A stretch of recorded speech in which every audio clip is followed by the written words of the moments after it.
Welcome to Community Convos, a podcast and radio program from LCC Connect with conversations about what's happening in Lansing and around mid-Michigan. Hey, it's Daedalian back on the Convo once again. Actually joining me in the studio, and the assist is Mr. Production and Operations Assistant here at LCC Connect, Jereny Robinson. Hey. And also joining us in the studio is the lovely and talented host of Galaxy Forum. That is Melissa Kaplan. Hello. So glad you could come in and talk to us a little bit about what is coming up. Of course, Community Convo, we are all about just highlighting the things that are happening in the area. And you keep telling me the name of this, and I keep forgetting the name of this. It sounds awesome from what little I know already, but that's the point of the program, is to help people get to know what it is about. So tell me the name of this event coming up once again. It is awesome. It's called Climate Change Theater Action. Okay, Climate Change Theater Action. Automatically, I hear theater. I hear climate change. Yep. Action, I guess, means putting it into action, right? Absolutely. So is that a good description of what we're talking about? Yes, you kind of hit all the elements. Then it was a well-named event is what I'm saying. It is. Well-named event. Absolutely. Absolutely. All right. So you give me and Jereny some sort of premise, idea. What is the gist of this? So Climate Change Theater Action is a global festival that was founded in 2015. It happens every 2 years around the world. And it is, just as you said, it is theater that brings people together around climate issues. And so you build an audience by producing theater that's climate themed, and you also offer actions that people can take. And you can sign on as a producer, which I've done. I did in 2017 when I was on sabbatical, and I learned about it because I was researching different ways that artists are responding to the climate crisis. And I came across this, and it was just like, wow, this is the coolest thing. And the organizers of it, the Arts and Climate Initiative, they commission playwrights from around the world, 50 playwrights, to each write a 5-minute play on a theme for that year. And this year's theme is called All Good Things Must Begin. It's based on a journal entry of the science fiction writer Octavia Butler. And so 50 playwrights wrote 5-minute plays. And as a producer, I got access to all those plays. That's awesome. That's Okay. awesome. So and you're saying all of these revolve around the climate change, right? yes, every single play in some way or another is climate themed. Okay. Some of them are movement based.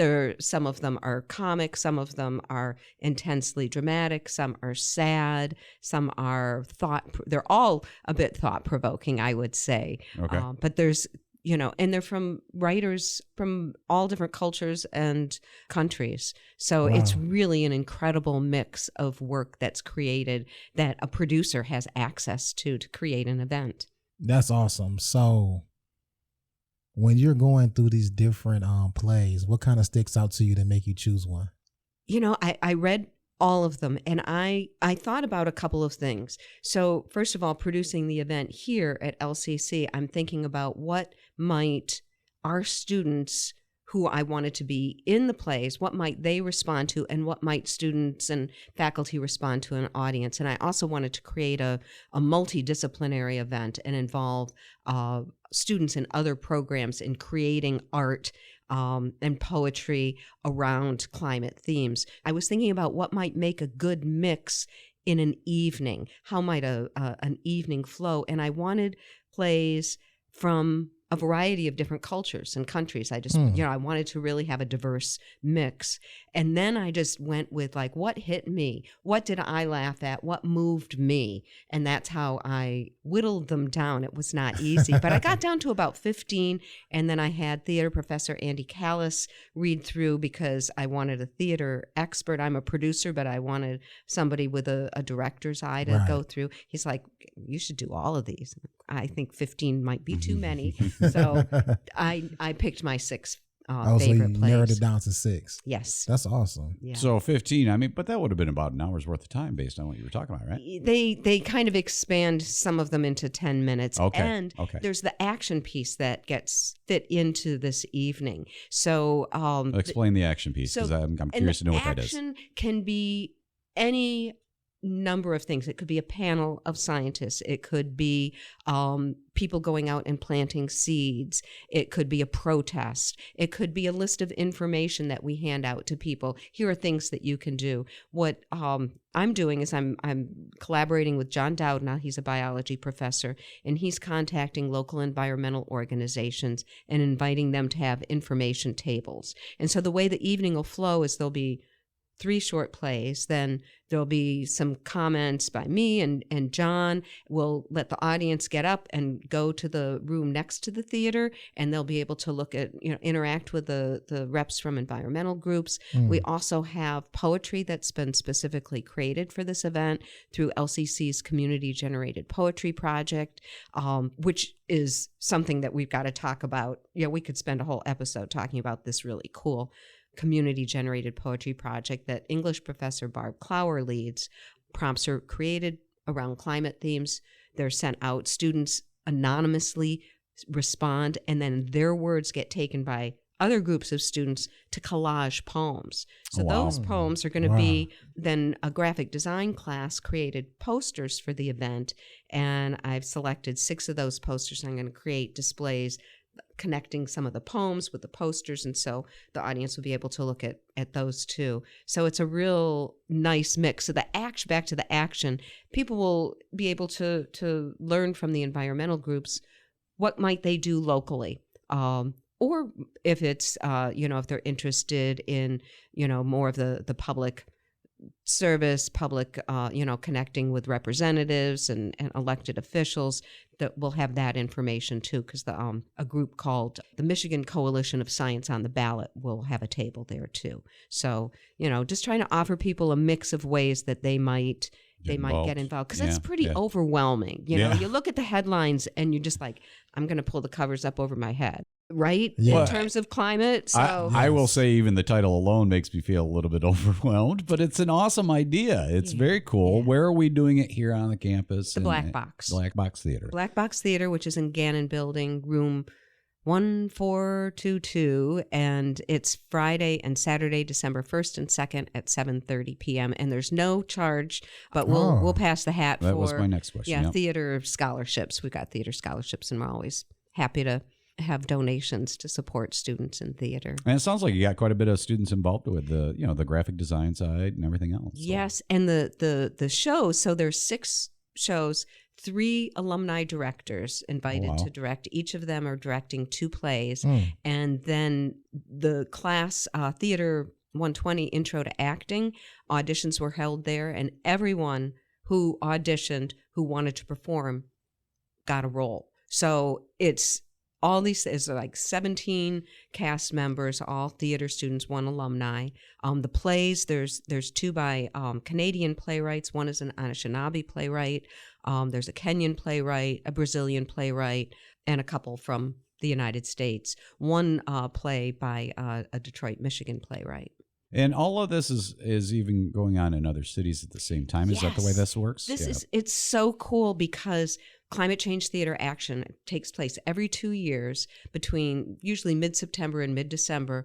And so there are dozens of events around the world that are happening. And some of them there might be a play performed out in a field that relates to plants that are growing. It could be as simple as a group of friends picking a play, getting together and reading it in their home in an evening. Okay. Or it could be, there's other colleges and universities who are doing what we're doing here. They're picking a number of plays. They're creating an event. They're involving their students and faculty in the production of it. So the brilliant part about it, talking with you, Melissa, is I really don't need to do much. I just let you talk and you go.